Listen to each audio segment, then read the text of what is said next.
Eu falei, cara, assim, você precisa de um vídeo de apresentação de produto. Então, a gente fez uma simulação de como esse produto funciona e o ápice desse vídeo era uma apresentação. Ele conseguiu uma reunião de 5 minutos com os CEOs do Albert Einstein. Ele apresentou 3 minutos de vídeo e aí ele me deu um feedback depois que conseguiu fechar o contrato com o Albert Einstein. Esse episódio é um oferecimento de Grupo V3 e EMEG, em parceria com Hub Fucap e Fervo Digital. Está começando mais um episódio do Gestor, o seu podcast quando o assunto é gestão prática. Nós trazemos aqui os melhores gestores capixabas e nacionais para uma conversa aprofundada sobre as melhores práticas de gestão para que você consiga traduzi-las para o seu negócio e, consequentemente, destravar todo o potencial de crescimento da sua empresa. Meu nome é Bruno Rigamonte. Eu sou Gabriel Feitosa, entusiasta das boas práticas de gestão, e hoje a gente está recebendo o gestor Evandro Lemos, um parceiro, CEO e fundador da Fervo Digital. Evandro, muito obrigado por aceitar o nosso convite. Seja bem-vindo ao Gestor. Bom, eu que agradeço o convite, Gabriel, Bruno. Muito obrigado por estar aqui. Nesse podcast, vou até falar o nome, tá? Gabriel Verli citou, cara, o Gestor Podcast é o melhor podcast do estado do Espírito Santo. Se ele tem outros amigos que produzem podcast, agora ele se vira lá, né? Mas ele falou isso comigo, cara. E aproveitando essa introdução, conheço o Gabriel, mandar um abraço para ele. A Fervo, que é apoiadora, né, do projeto aqui do Gestor. A gente já, além da Fervo, tem a Fucap, o Grupo V3 e a EMEG. Então a gente está recebendo aqui um parceiro que apoia essa iniciativa. Inclusive, Bruno, se alguém que estiver nos ouvindo, nos vendo e quiser apoiar esse projeto também, de levar essas práticas de gestão, as boas práticas, a gente está à disposição. Evandro, mais uma vez, seja bem-vindo. Conta um pouquinho para a gente do que é a Fervo Digital. Bom, a Fervo Digital é uma produtora, né, de audiovisual, e há pouco mais de 2 anos a gente iniciou esse projeto. E uma das maiores diferenças, né, o que a gente se destaca do mercado hoje, é que os sócios da Fervo, eles vêm de setores completamente diferentes do audiovisual tradicional, né? Um dos sócios trabalhou muito tempo numa empresa nacional de consultoria, o outro tem vários negócios. Então, assim, a gente costuma dizer que a gente leva a solução para o nosso cliente. Muitas das vezes o cliente vem, é muito comum ele falar assim, cara, eu preciso de um vídeo institucional. E a gente senta, escuta a história desse cliente, a gente tenta entender o que ele precisa para poder realmente saber se é um vídeo institucional ou não. Vou contar um caso que aconteceu há 2 semanas. A pessoa me chamou, falou, Evandro, estou precisando de um vídeo institucional, cara. E qual é o seu segmento? Era uma clínica, e essa clínica ela trabalha com um tipo de produto bem sensível. Até difícil assim, de impulsionar isso, porque o Google, o Instagram pode bloquear por conta da palavra-chave. Eu falei, cara, vamos fazer o seguinte, vamos trabalhar a autoridade de vocês. Vocês têm 1 ano de clínica, né? Vai fazer 1 ano de clínica. Vamos trabalhar primeiro a autoridade de vocês, com os médicos que vocês têm, que são os melhores do Brasil, e com os clientes satisfeitos. A partir daí, a gente pode fazer um vídeo institucional, que aí vai fazer sentido em todo o projeto. E aí, a gente está nessa negociação de entender mais do produto e do serviço, para aí sim a gente fazer uma venda efetiva, né? Mais ou menos assim que a gente vem trabalhando. Evandro, eu já te conheço de longa data, e aí eu não sou daqui do Espírito Santo, assim como o Gabriel também não é.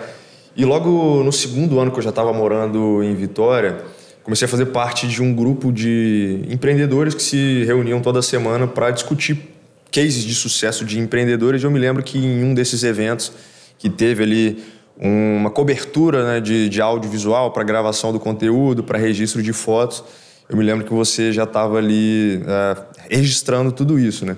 E aí, mais do que entender um pouco desse contexto da Fervo, eu queria entender um pouco dessa sua jornada, né? Então, a gente já está falando aí de 18 anos de experiência no mercado audiovisual. Certamente você tem muita bagagem de absolutamente de tudo, né? Imagino que em relação à fotografia, a própria evolução do mercado audiovisual como um todo, né? Esse foco muito mais em vídeo do que necessariamente em imagens estáticas em algum momento. Se você puder fazer um breve apanhado da sua trajetória, como é que você percebeu essa evolução para o audiovisual e a forma como você se posicionou em relação a isso, seria bacana. Pô, bem legal essa pergunta aí. Realmente, comecei em 2005, né? Eu peguei um pedacinho do VHS terminando ali, tá vendo pro digital. Não sou tão velho assim, tá? Mas eu peguei essa beiradinha do VHS. Pode falar que você pinta a barba, cara. Que já tá tem uns branquinhos aqui, mas ainda não. E aí, nessa época, cara, eu tinha um amigo que ele já trabalhava com audiovisual e ele me convidou para trabalhar junto com ele. E assim, eu fui do processo lá de ser o Cabo Man, sabe? E aí fui evoluindo, fui ganhando a confiança dele, fui fazendo outros eventos e fiz alguns cursos de rádio e TV na época e trabalhei nas maiores produtoras assim do estado, né? Aí a partir de lá eu adquiri muita experiência. Nessas produtoras eu pude produzir vídeo para as maiores empresas aqui do estado, né? Se tratando de mineração, enfim.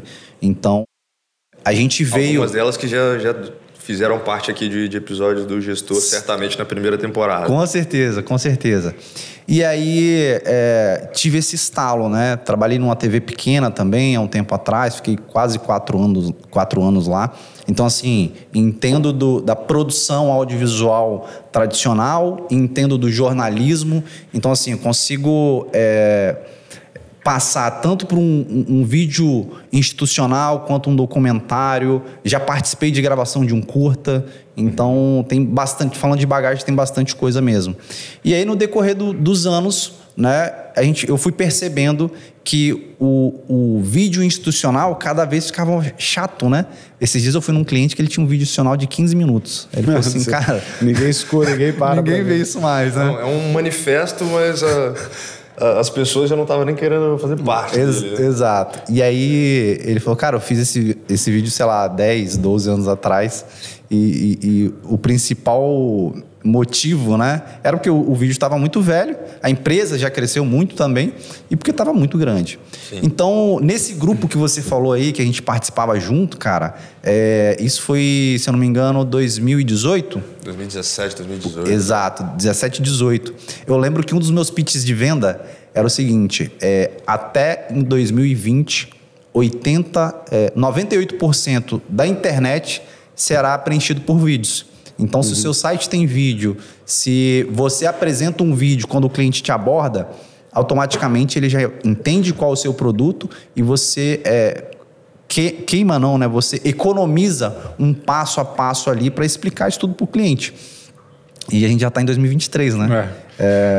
O Instagram, que era só foto, não é foto mais. Era só foto de prato de comida. Cara, exato. Depois evoluiu para tudo, né? Agora é praticamente só live, né? Hoje tem live. Então... Até o LinkedIn, hoje, a disseminação do conteúdo, se não tem foto, se não tem vídeo, é muito baixa, né? Eu tenho feito, inclusive, uns testes aí, você vê como que o impacto é diferente.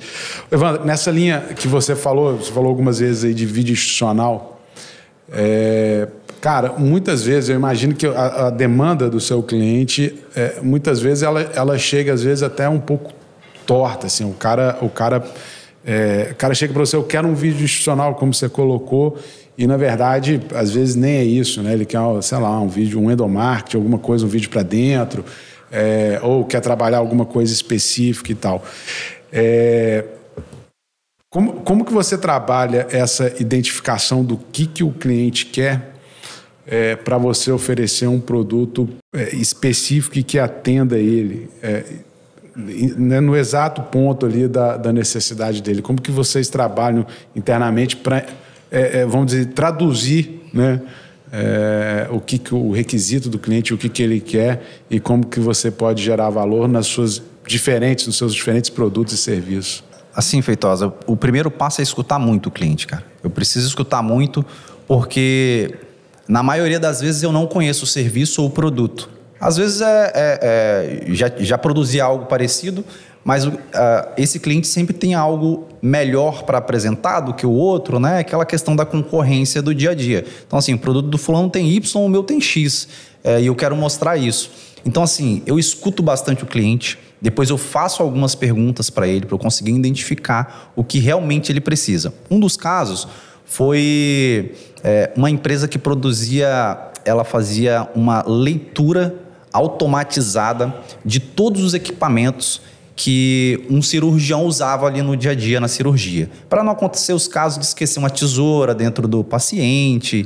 Então ele criava uma espécie de QR Code em cada instrumento, e aí o enfermeiro, né, o técnico lá, bipava todos os equipamentos que precisava naquela cirurgia. O cirurgião ia utilizar esse equipamento, e aí todos os equipamentos eram bipados de novo, para poder fazer toda a parte de esterilização e tal. E esse cliente me chegou justamente pedindo um vídeo institucional, como a gente falou anteriormente. Eu falei, cara, assim, você precisa de um vídeo de apresentação de produto. Então a gente fez uma simulação de como esse produto funciona, e o ápice desse vídeo era uma apresentação. Ele conseguiu uma reunião de 5 minutos com os CEOs do Albert Einstein. Nesses 5 minutos, né, é óbvio que o tempo dos caras é muito corrido, né, várias reuniões durante um dia, e ele apresentou 3 minutos de vídeo e sobrou 2 minutos para ele falar sobre o produto. Após essa apresentação, os representantes do Albert Einstein bloqueou toda a agenda do dia e falou: eu quero conhecer do seu produto, eu quero conhecer mais do seu produto. Então, assim, se de repente ele só falasse esses 3, 5 minutos do produto que ele tem, possivelmente ele não ia conseguir ilustrar isso tudo e convencer, né, os CEOs que aquilo era muito importante. E aí ele me deu um feedback depois que conseguiu fechar o contrato com o Albert Einstein. Então, possivelmente, ele replicou isso para o resto do Brasil, né? Entendo que isso que você está falando, de ter uma escuta ativa, isso conecta muito também com agências de marketing, de um modo geral, que acabam tendo que fazer ali um briefing inicial. Mas isso também não é diferente, por exemplo, de consultoria, num determinado momento em que você está chegando para desenvolver um determinado trabalho, você quer identificar quais são os gaps ali, né, as lacunas de performance ou de ferramentas ou de processos, de rotinas de governança de modo geral, e você precisa fazer, num primeiro momento, um diagnóstico. Acaba sendo mais observação e questionamentos em relação a quais que são as prioridades, qual que é o modelo de negócio, o que de fato a empresa se propõe a fazer, para só então entender o que é possível se realizar, né? Quais sugestões ou qual o plano de ação a ser criado a partir exatamente dessas identificações iniciais.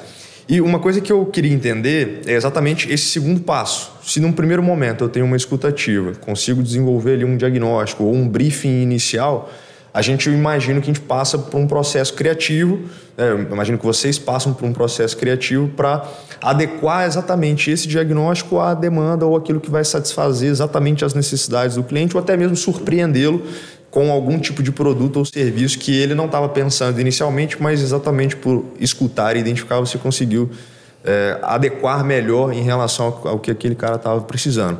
Como é que é esse workflow, né? Esse processo de conseguir entender as necessidades e aí depois ir para uma fase criativa ou de mais de execução? Como é que funciona isso, por exemplo, na Fervo Digital hoje? Como a gente tem uma diversidade grande de negócios dentro da empresa, né? Os sócios são de áreas diferentes. Eles me chamam a mente brilhante da Fervo Digital, né? É um trocadilho, né? Com a careca. Tá brilhante mesmo. Hoje tá ilustradíssima. E aí, o que acontece? Eu pego essa demanda, eu sou a triagem, né? O filtro de cada projeto, e a gente faz uma reunião. Ó, esse cliente está com isso, isso e isso. E aí, por eles terem passado por vários ambientes, né, a gente discute, o cliente realmente quer isso, ou ele precisa dessa ação. A gente tem o Carlos, que é um dos consultores, ele participou de uma auditoria de uma novela da Globo. Não sei se vocês lembram que teve um ator que se afogou nessa novela. E ele participou dessa auditoria para entender o que aconteceu, tarará, enfim. Então, assim, nessa auditoria, por exemplo, ele trouxe um exemplo do que aconteceu lá, tanto de equipamento, tanto de custos de operação, qual foi, entre aspas, né, o desafio de toda aquela produção. Eles tinham um desafio de alugar um burrinho, sabe? Então, como é que você pega a nota fiscal desse cara que te alugou o burrinho? Não tinha, sabe?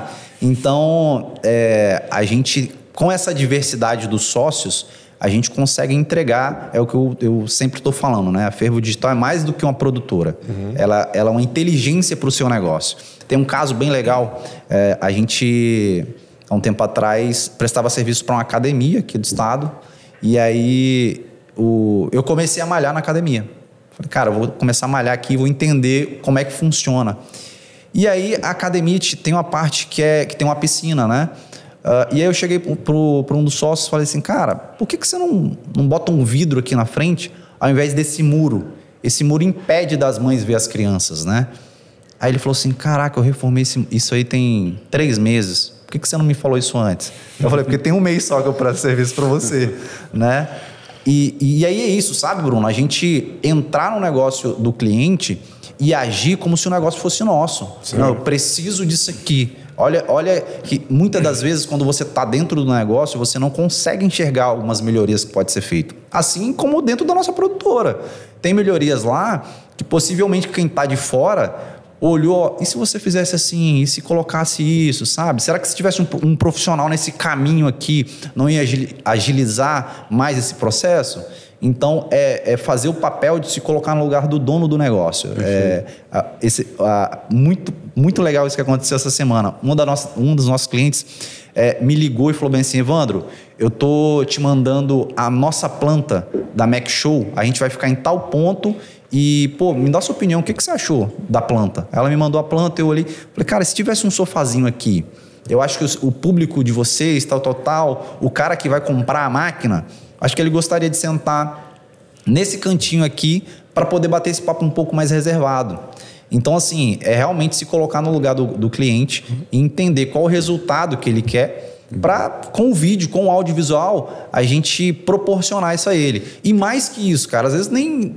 Eu faço coisas assim, a Fervo faz algumas coisas que nem tá, entre aspas, no nosso serviço, né? Que foi o caso dessa piscina.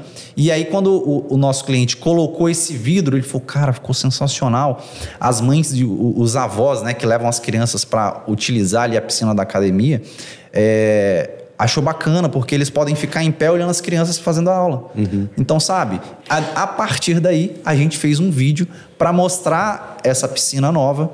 E aí, cara, ele conseguiu preencher todas as vagas que ainda não estavam preenchidas nos horários que tinham na academia, sabe? Tem um ponto aí também, Evandro, você falou entender da escuta ativa, né? Entender a demanda, partir para a criação, entendendo um pouco a perspectiva do cliente. E também você tem que comunicar e dialogar muito bem com o público que você quer falar, obviamente, né? Por mais óbvio que isso pareça. A EMEG, por diversas vezes, nós fazemos parte do Instituto Líderes do Amanhã e a EMEG é convidado para fazer ser anunciante no fórum, por exemplo, né? E nos falta muito vídeo institucional e depois a gente pode conversar sobre isso. Mas especificamente num dos fóruns, eu fiquei impressionado com um anunciante que, cara, você estava ali discutindo temas, liberalismo e etc. E aí, na hora que o vídeo começou, parecia um vídeo do fórum, né? Uhum. Não sei se o Bruno vai lembrar de que eu estou falando, mas começou a explicar sobre o mercado de capitais, a criação do mercado de capitais e tal, não sei o quê. E aí a propaganda foi levando numa história de tal forma que parecia... cara, que estava ali, você estava na programação, aí depois vem no final a parte em que apresenta, né, a empresa e tal. Como é que você olha, como é que você tenta também enxergar um pouco a perspectiva do público, né, que vai estar assistindo, que você quer impactar, para chegar nesse nível aí, por exemplo, que eu coloquei, de que o cara vai sendo levado ali, eu estava ali realmente na batida do vídeo. E aí depois eu falei, é uma propaganda. Aí que eu fui entender que era uma propaganda. Muito importante a gente entender esse público. Para onde que esse vídeo vai? É uma das primeiras perguntas, né? Com quem que eu vou falar? A gente já prestou serviço para a OAB, por exemplo.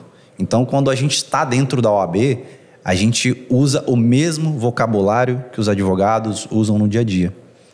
Para a gente ficar mais próximo deles, sabe? Se a gente está num ambiente mais descontraído, a gente também vai se portar de uma forma mais descontraída. Então, mapear isso aí, pra você ter ideia, a gente estava prestando serviço dentro da indústria e eu parei uma operação e falei assim, chamei o gestor da área e falei, cara, aquele funcionário lá está sem o EPI X. Nessa área aqui você acha que não precisa? Aí ele falou, cara, vamos pecar pelo excesso? Porque no nosso dia a dia não tem necessidade. Mas vai que... Alguém vai ver e vai falar, olha o cara sem o EPI X, né? Então, assim, é bem importante a gente saber com quem que a gente vai...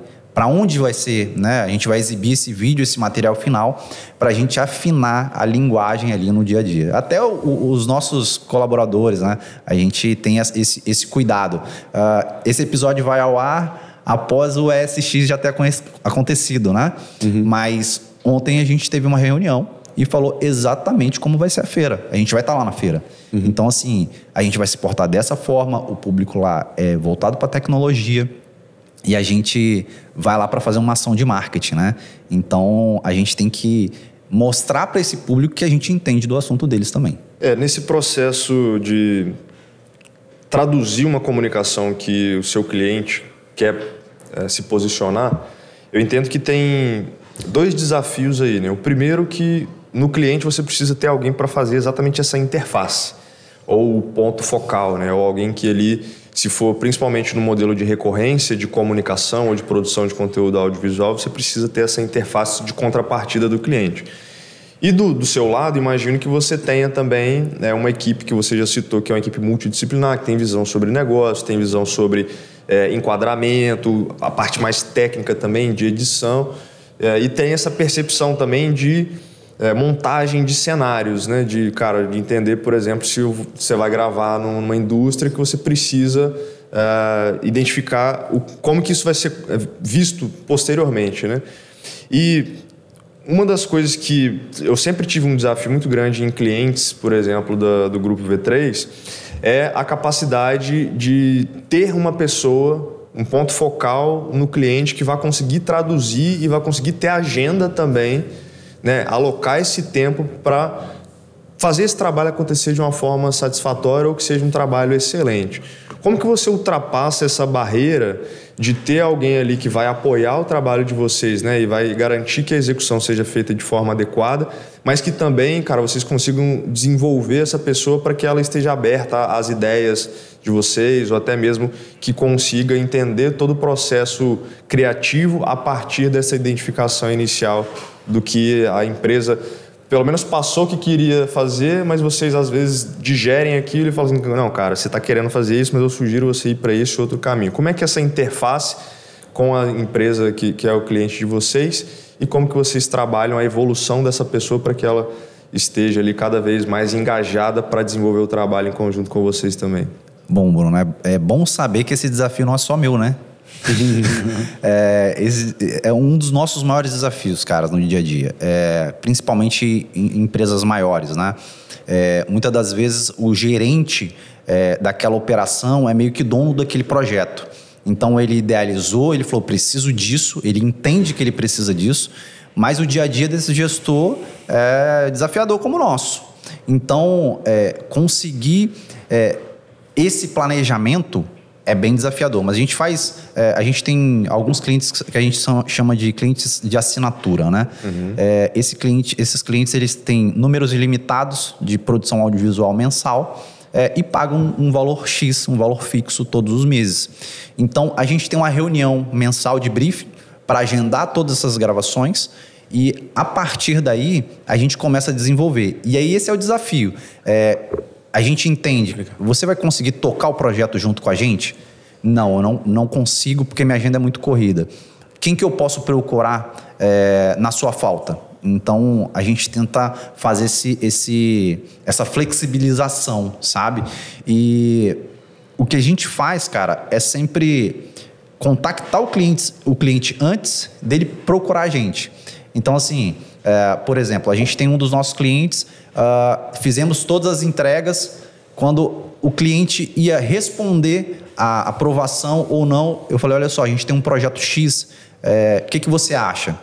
Ele, cara, vamos terminar isso aqui primeiro, mas eu já gostei da sua ideia.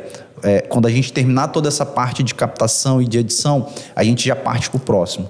Então, assim, esse é um desafio do nosso dia a dia, mas a gente sempre tenta estar um passo à frente do cliente, sabe? Eu não vou esperar o cliente me pedir a demanda para começar a executar. A gente sempre vai ter uma ideia e a gente conversa muito com o time, cara. O nosso time é bem afinado por isso. A gente tem reunião, várias reuniões semanais, né?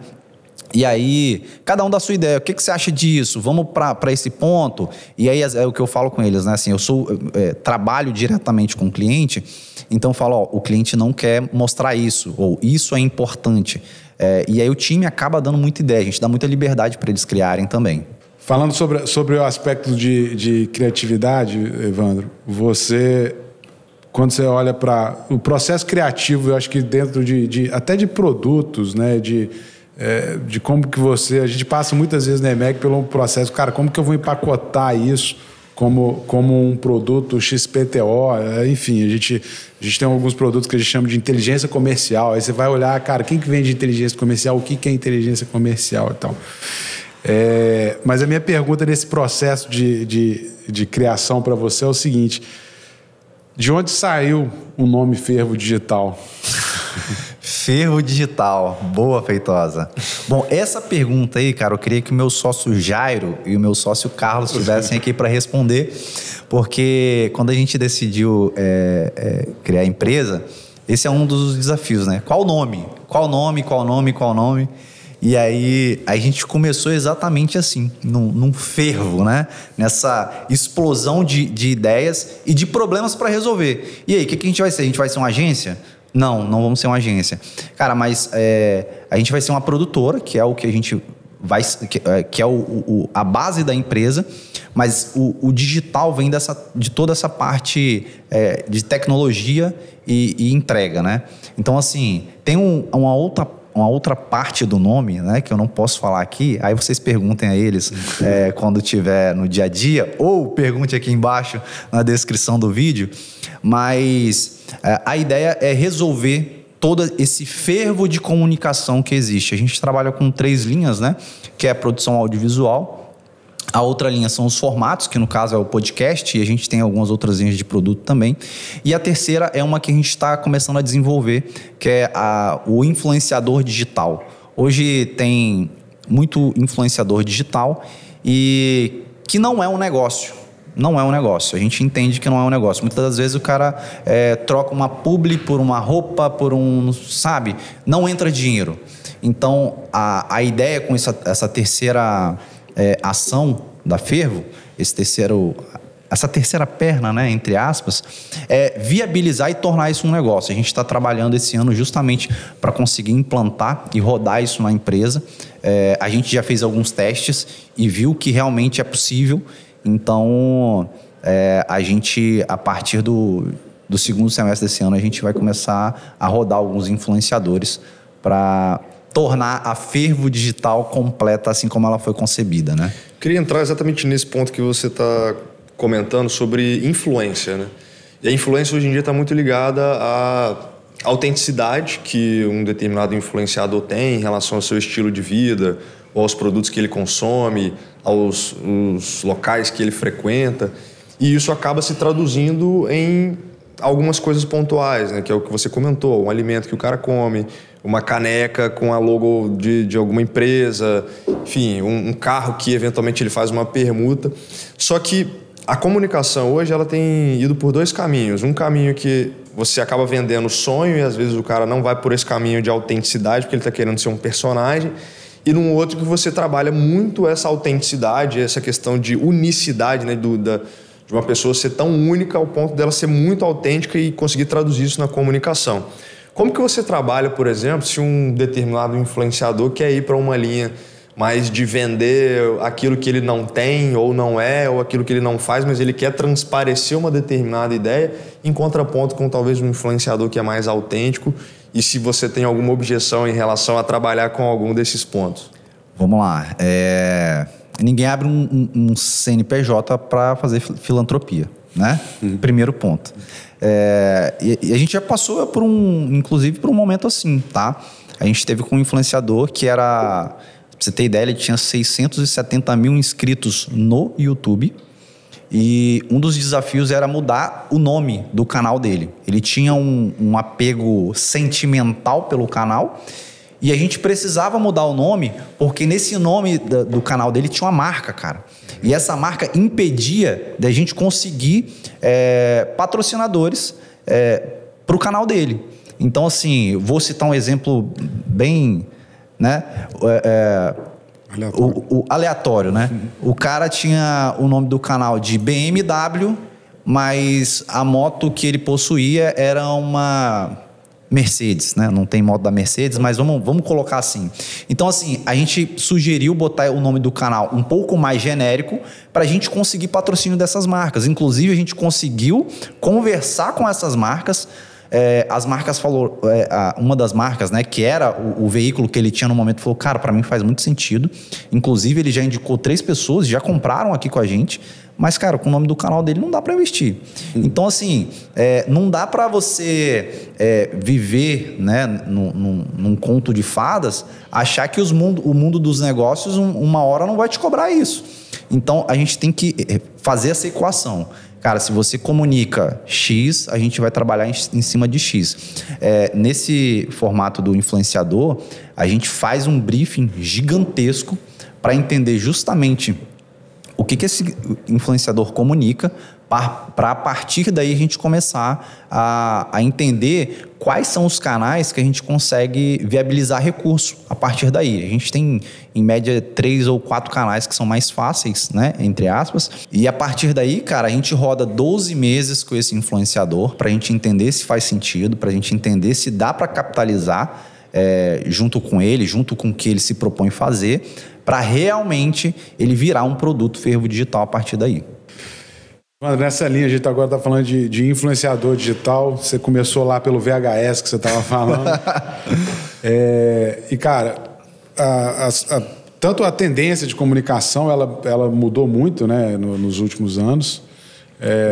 Agora, muita gente fala que os influenciadores digitais vão ser, né, a bola da vez em termos de anúncio, etc. Mas a questão é você enquanto negócio, enquanto business, né? De novo, você está lá do VHS, veio se adequando, podcast, talvez na época que você começou eram pouquíssimos, raríssimos, hoje em dia tem uma era rádio, né? Podcast era rádio. Só tinha um canal quem tinha uma concessão, só podia, entre aspas, fazer um podcast quem tinha uma concessão, né? Exato. E agora você vem, de certa forma, você vai competir também com inteligência artificial. Até para citar um exemplo, a gente está procurando alguns serviços de foto corporativa, né? De foto profissional. Foto profissional. E você tem inteligência artificial que produz a foto profissional, por exemplo. Então, você faz o upload de, sei lá, 16 imagens suas genéricas e ele cria 100 imagens suas com outras roupas, enfim.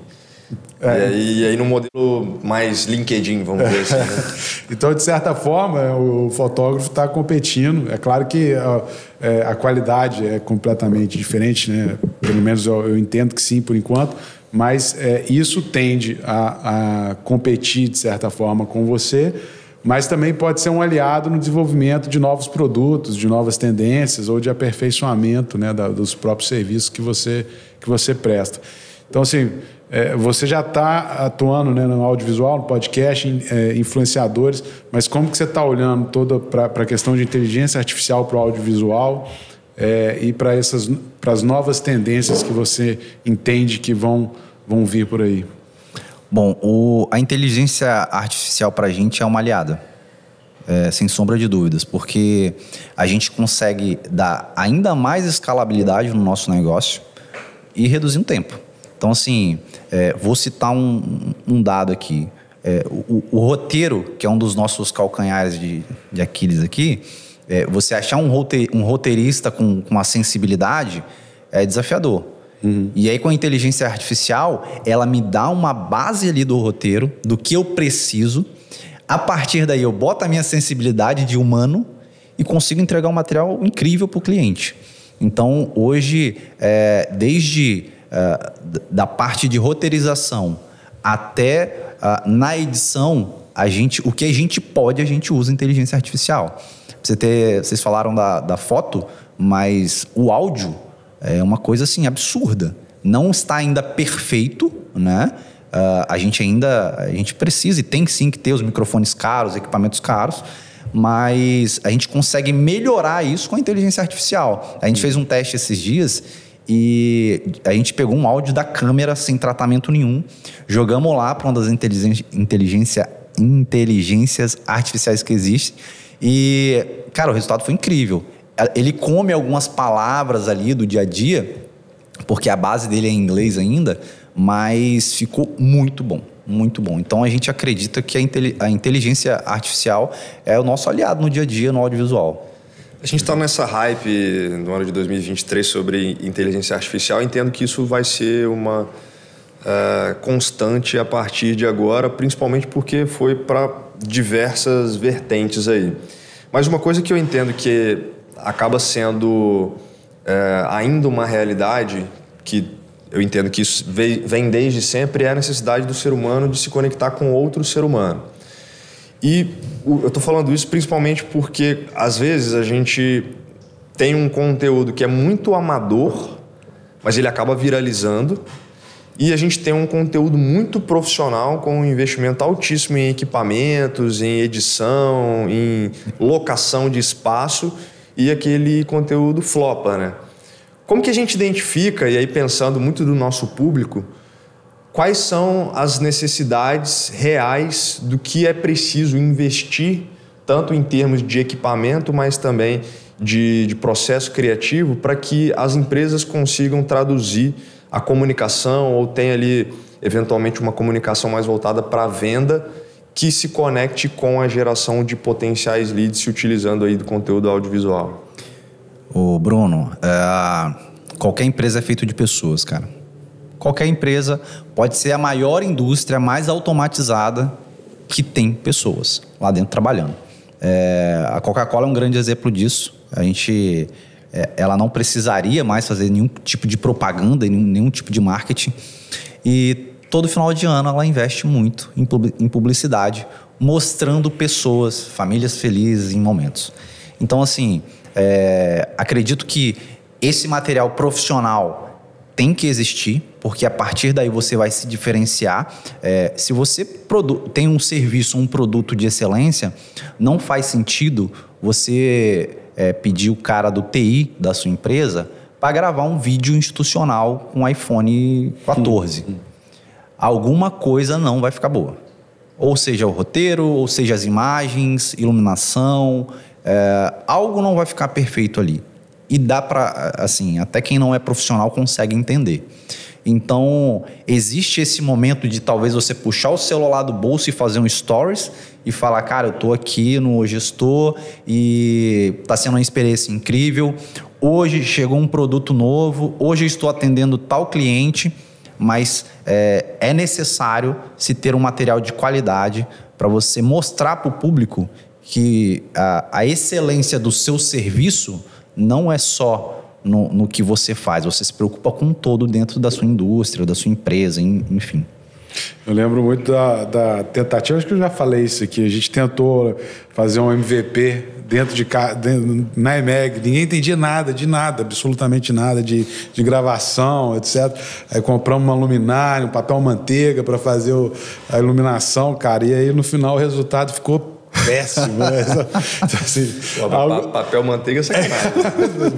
Tem ensinando a fazer isso, é coisa maravilha, o vídeo do cara fica ótimo, mas tem toda uma questão aí cara, e a nossa história também, de certa forma, do Gestor, né? A gente mudou de cenário, mas analisando muito questão de equipamento, né? A Fervo veio no sentido de profissionalizar também o material que era produzido. Aquela câmera ali que você está olhando para ela agora aqui, está com uma lente bonita, cabulosa, bonita, então... Deixa a gente até melhor, inclusive a lente do Evandro trouxe uma lente nova aí para ver se fortalece. A minha imagem é a mais bonita, cara. Não só pela pessoa, mas pelo equipamento. Essa imagem brilha, entendeu? Eu falei que esse episódio ia brilhar, então... Mas o ponto é assim, cara, o que você, dado essas possibilidades e as principais tendências, né, Imagina que o cara tá... Cara, e muita gente vem na onda mesmo, no hype, né? Como diz. Falou, pô, vou criar um podcast ou vou começar a fazer um videozinho. Hoje eu gravei o primeiro vídeo que eu falo pra câmera, olhando pra câmera, pro gestor, convidando o pessoal pra assistir. Ficou bom, cara. Parabéns, cara. Parabéns, eu tô muito feliz por isso. Lá no Instagram e vem lá no Reel, lá ficou bom. Mas, não, tá no Story, pior que tá no Story. Mas, então, assim... O que você recomenda para o cara que tá querendo, tá olhando, tá querendo ingressar nesse mercado, tem todas as limitações de conhecimento, como eu tive lá atrás, de comprar o papel manteiga, uma luminária e tal, e tentar fazer um... O que você recomenda assim, de básico, de MVP, para o cara que está começando, querendo entrar nesse mercado, querendo entrar nesse mundo, vamos dizer assim, e começar a produzir um conteúdo, né? Sim. Cara, é o que eu falo. Comece. O gestor só veio até aqui porque em algum momento vocês começaram. Com pouco recurso, com nenhum recurso, podendo comprar um equipamento X ou Y ou mais caro. Eu tive esse caso, um cliente me procurou para fazer os cursos dele, né? Falou, cara, eu tenho o melhor iPhone, eu comprei um equipamento de áudio aqui, mas não fica bom. Eu acho que a gente tem que... É até clichê isso, né? Mas a gente tem que fazer o que a gente é bom, cara. Você é bom em quê? Você é bom em cortar cabelo, que era o caso desse cliente. Cara, ele fez o curso, vendeu muito. Ele é especialista em corte de cabelo. E lá ele ensinava em cortar um cabelo em 14 minutos. Ele não era especialista no audiovisual. Então, assim, de fato, comece de algum ponto. Ah, cara, eu quero investir no equipamento aqui, quero comprar. Esses dias um vereador, não vou citar o nome, me ligou e falou assim, cara, eu preciso registrar o meu dia a dia e tal. O que você acha? Eu compro um equipamento de audiovisual ou uso o iPhone? Eu falei, quem vai estar com você? Ele, cara, um dia pode ser um assessor, outro dia pode ser tal. Não vou ter uma pessoa, um profissional para isso. Eu falei, compra o iPhone. Compra o iPhone porque qualquer um vai saber operar um celular. Bem ou mal, mas vai sair. Agora, se você compra um equipamento de vídeo, cara, a possibilidade de ficar horroroso com equipamento excelente é muito grande.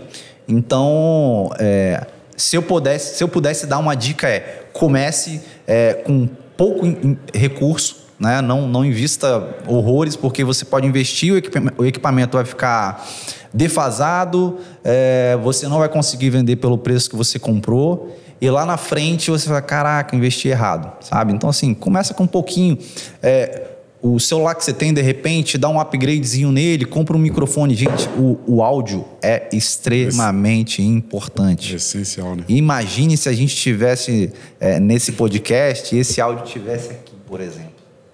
Ia ficar horroroso.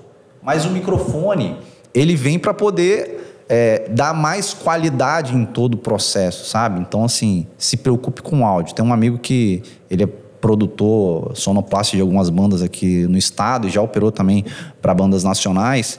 Ele costuma dizer, cara, assim, o áudio é 70%. Então, assim, se você tá vendo um vídeo no celular e o áudio tá horroroso, você vai pular, cara. Você não vai ficar ali. O vídeo pode estar excelente, 8K. Mas se tem um áudio horroroso, você vai passar, você não consegue ficar, sabe? Então, assim, priorize o áudio. Priorize o áudio. Isso eu tava refletindo tem um tempo já.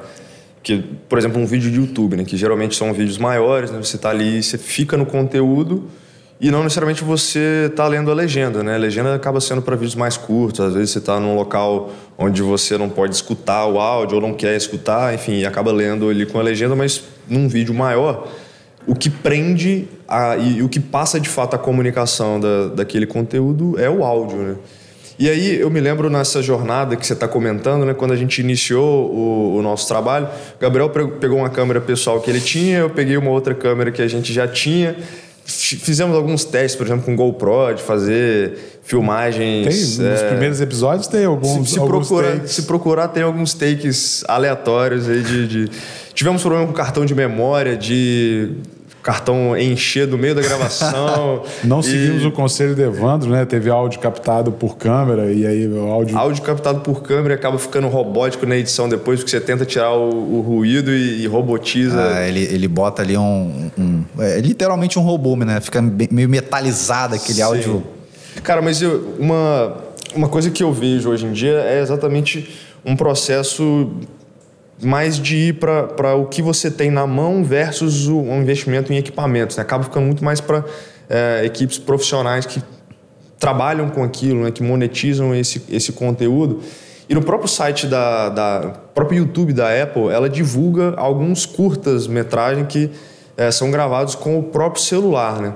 E eu entendo que tem formas de você adicionando pequenos equipamentos, às vezes um estabilizador, às vezes um próprio microfone externo para... Tão ligado que o Bruno entende, hein? Eu entendo que é possível fazer, mas obviamente se vai para uma qualidade de cinema, isso acaba sendo um pouco mais desafiador. Você comentou que já trabalhou com um nível muito mais cinematográfico também, né? E aí, só para fechar aqui a minha pergunta, uma vez que eu fui na Universal, em Los Angeles, aquele filme Gravidade, com a Sandra Bullock, ele ganhou vários Oscars e um dos Oscars é exatamente de efeitos de audiovisual, mas principalmente de áudio. E aí você entrava numa sala e nessa sala você tinha uma experiência imersiva 3D exatamente sobre essa capacidade de traduzir ali, como se você estivesse ambientado nesse espaço. Mais do que essa questão do cinema, de um modo geral, o que você percebe que é possível traduzir de uma produção muito profissional para o dia a dia do negócio e que a gente consiga, a partir de dicas simples, começar, né? Você falou, cara, precisa começar, mas como é que eu consigo fazer, por exemplo, um enquadramento melhor, a utilização de uma iluminação adequada? Que dicas você considera que são essenciais para trazer um pouco mais dessa experiência profissional, mesmo para quem está começando ali no dia a dia do audiovisual? Cara, possivelmente quem está escutando a gente aqui ou está no Spotify ou está no YouTube. Se você está no YouTube, você tem um canal maravilhoso para você aprender. Tem muita coisa ruim? Tem muita coisa ruim. Mas tem muita coisa boa. Desde um papel A4 para você suavizar a luz, para não ficar aquela luz tão forte e dar aquela sombra horrorosa no fundo. É o papel manteiga. É o papel manteiga. Mas se você não... Caraca, domingo, 9h30 da noite, quero gravar um videozinho aqui. E aí, o que você faz? Não vai dar para ir comprar um papel manteiga, né? Então, um A4 você já consegue resolver isso, sabe? Então, eu participei de algumas produções, cara, que tinham... A câmera que gravou o VT custava R$200 mil. E, sim, ali tinha uma pessoa para cada cena, entre aspas. A gente tinha 7 atores, era um VT de um comercial aqui do estado. E aí é impressionante que no dia a dia, às vezes a gente fala assim, caraca, tem tanta gente para rodar isso aqui. Tem o diretor de cena, diretor de fotografia, o cara da elétrica, a pessoa que vai vestir a roupinha, essa roupinha combinou com você, essa não. Então, assim, tem muita gente envolvida. E aí, qual que é o ensinamento disso tudo? Nesse comercial, nesse VT, a gente precisa de muita gente, porque muitas das vezes o tempo da atriz, do ator, ele tem que gravar 4, 5 comerciais no mesmo dia para aquela determinada empresa e ele tem que voltar. Então, se você tem um número limitado de profissionais ali, a gente não consegue agilizar tanto. Então, uma troca de roupa, cara, tem 3 pessoas para ajudar a pessoa a trocar de roupa. Vamos trocar de cenário, é todo um setup de luz que tem que ser mudado, sabe? Então, assim, nesse cenário, a gente entende que realmente vários profissionais a gente vai ganhar tempo. E aí, quando você parte para sua produçãozinha lá na sua casa, né? Você vai virar o seu celular, não use a câmera do selfie, tá, gente? Se for gravar em casa, faça com a câmera principal ali do celular. Mas ele não corre o risco de de o quadramento está ruim, né? Você ficar ali 2 minutos falando e não tá gravando. O macetezinho do espelho, bota um espelhinho atrás. Pô, já tô feliz, cara. Hoje eu gravei com a câmera principal também. A selfie. Maravilhoso. Só que eu ficava olhando para um espelho assim e gravando. Maravilhoso. Tem um cara que eu acompanho ele nos stories que ele só faz com essa câmera principal e ele já acostumou, cara. Eu ainda, sinceramente, não acostumei. Mas como eu só faço para stories, eu uso ali a do selfie mesmo, né? Mas o cara vira aqui, ó, segura e faz em 4K e fica realmente bem melhor do que a câmera do selfie, que tem um pouco menos de qualidade, mas que ainda assim entrega bastante. Cara, você falou da questão da experiência imersiva que você teve aí com o filme Gravidade. Eu também estava até procurando aqui para ver o museu, mas eu fui a um museu em Medellín, que era... Aí tinham, né, as diferentes experiências sensoriais. E no áudio você tinha um determinado amostra lá que você entrava dentro de uma caixinha, colocava o fone, e aí eram as pessoas conversando em latim, chorando, né? Chorando, latim e tal, não sei o quê, uns sinos batendo e tal, e daqui a pouco começa a jogar terra, né? E aí o som vai ficando mais distante, as pessoas chorando mais distantes, ou seja, simulando uma pessoa sendo enterrada, no caso você, né? E como que aquilo ali te gera uma sensação, cara, absurda, assim, né? A questão da imersão. E corrobora com essa questão da importância do áudio, né? Cara, mexe muito sensorialmente com você, você passa a ter fundamental, né? Uma forma de você captar aí a atenção, né, das pessoas, né? Só retificando aqui, foi nos estúdios Warner, né? Universal é parque, né? Mas, cara, eu queria entrar um pouco alguns... Vou parafrasear o seu sócio aqui, algumas provocações em relação ao que você só tem. Uma provocação. Só uma provocaçãozinha. Essa aí pro Jairo que está nos assistindo aqui. Cara, como é que foi esse processo de entender que com uma equipe multidisciplinar e não necessariamente de pessoas ali da área audiovisual, vocês conseguiriam ter uma performance melhor? E que tipo de rotinas vocês têm para garantir que, por exemplo, a gente está gravando aqui o episódio e ele tem um dia e horário específico que ele vai ao ar e naturalmente você tem esse desafio, cara, de ter todo esse processo de vários vídeos de várias pessoas, de vários clientes sendo trabalhados para que eles sejam entregues na data adequada, né? Como que essa equipe multidisciplinar, que às vezes não está ali metendo a mão na massa mesmo, editando vídeo ou captando vídeo, contribui para o processo da empresa como um todo?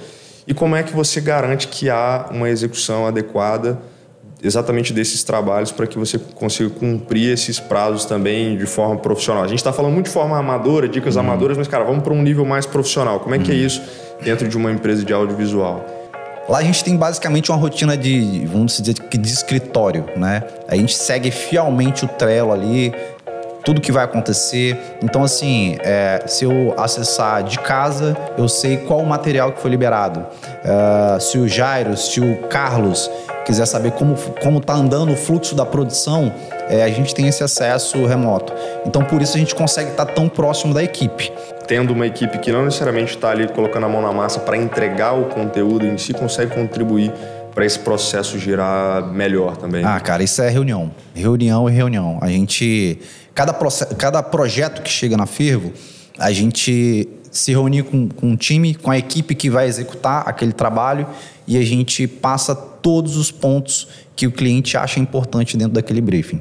Então, a equipe consegue contribuir a partir daí, desde trilha ser usada, a lettering, aonde vai entrar esses letterings, se vai ter animação, se a animação é importante, se uma tela, às vezes, sei lá, um curso. Cara, vamos botar a tela X. A gente fez um curso, por exemplo, que teve muita animação engraçada, né? Porque o cliente falou assim, cara, o meu curso é chato. Então, eu preciso que tenha algumas animações, alguns memes do dia a dia para a gente conseguir deixar o curso um pouco mais leve. E lá na produtora, o rei do meme é o Daniel, né? Ele tem todos. E aí a gente consegue entregar isso que o cliente precisa. Pô, o Daniel que está ali nos ajudando. Daniel, nos escutando. O mago do... Evandro, a gente está caminhando aqui para o encerramento, mas a gente passou muito rápido. Você falou 2 vezes aí sobre os cursos, né? Como que a Firvo atua? Quem está querendo produzir vídeo, cursos, né? Porque a MEG está querendo produzir cursos sobre gestão. Como é que vocês atuam? Se eu não me engano, você colocou aqui mais de 10 mil módulos de de cursos que foram produzidos. Então, qual que é a atuação de vocês e como que tem sido essa experiência aí de atuar em cursos EAD? Bom, uma coisa que a gente deixa claro para o cliente que a gente não faz lançamento de curso, né? Às vezes os clientes nos procuram e falam, queria lançar meu curso. A gente deixa claro que a gente é uma das engrenagens para que isso aconteça. Então, a gente vai avaliar junto com o cliente se ele já tem o curso pronto. Eu estou com um contrato fechado, entre aspas, mas o cliente falou assim, eu preciso terminar de escrever o curso. Então, a partir daí, a gente consegue auxiliar o cliente. Vamos fazer um fundo chroma key? A gente vai inserir muitas imagens? Não, a gente vai fazer só com uma TV e colocar ou sua marca ou as imagens que você precisa ali dentro desse curso. A gente consegue mapear também aonde vai entrar todos os slides de apresentação. Então, a gente senta com esse cliente, entende o que ele precisa nesse curso. De novo, conversa lá do início. Quem é o público desse curso para a gente conseguir entregar o melhor projeto para ele. Boa. Evandro, queria te agradecer por ter aceitado o convite, né, por apoiar essa iniciativa, né, de a gente falar sobre gestão nos diferentes tipos de negócio, né, como hoje, a primeira empresa que a gente fala de audiovisual. Então, obrigado por aceitar o convite, desejar sucesso na jornada aí, e, enfim, que essa parceria aqui, Fervo e o gestor também, continue aí por um bom tempo. Obrigado por ter aceitado. Bom, eu em nome de todo o time da Fervo Digital, agradeço imensamente a oportunidade. Fico muito feliz em estar aqui. Só gente grande aqui, né? Só fera aqui sentada nessa cadeira. Brilhante. Somente brilhante. A minha é a mais, com toda certeza. Só quando eu gravei com o Gabriel, só eu e ele, que foi mais ou menos. Mais ou menos, A minha mente brilha bem mais do que a de vocês, tá? E eu quero fazer um convite hoje diferente, tá? Se você não é inscrito no canal, por favor, se inscreva no canal, ative o sininho para chegar todas as notificações quando o episódio ficar pronto, tá? E você vai estar ajudando muito esse projeto do gestor, levando informação de extrema qualidade para o Brasil e para o mundo, né? Boa, na próxima vai ficar... Eu vou sair fora, aí fica você, Gabriel e Evandro. Eu cortei a parte que era do Bruno, cara. Ele faz a chamada, muito melhor do que eu e você, cara. É muito importante a chamada de ação. E aqui, Bruno, todas as vezes tem que fazer a chamada de ação. Isso é um puxão de orelha no podcast, tá? Entendendo. O pessoal assiste e vai embora, né? Mas enfim, a gente vai ficando por aqui. Muito obrigado novamente. Um abraço e até a próxima. Valeu.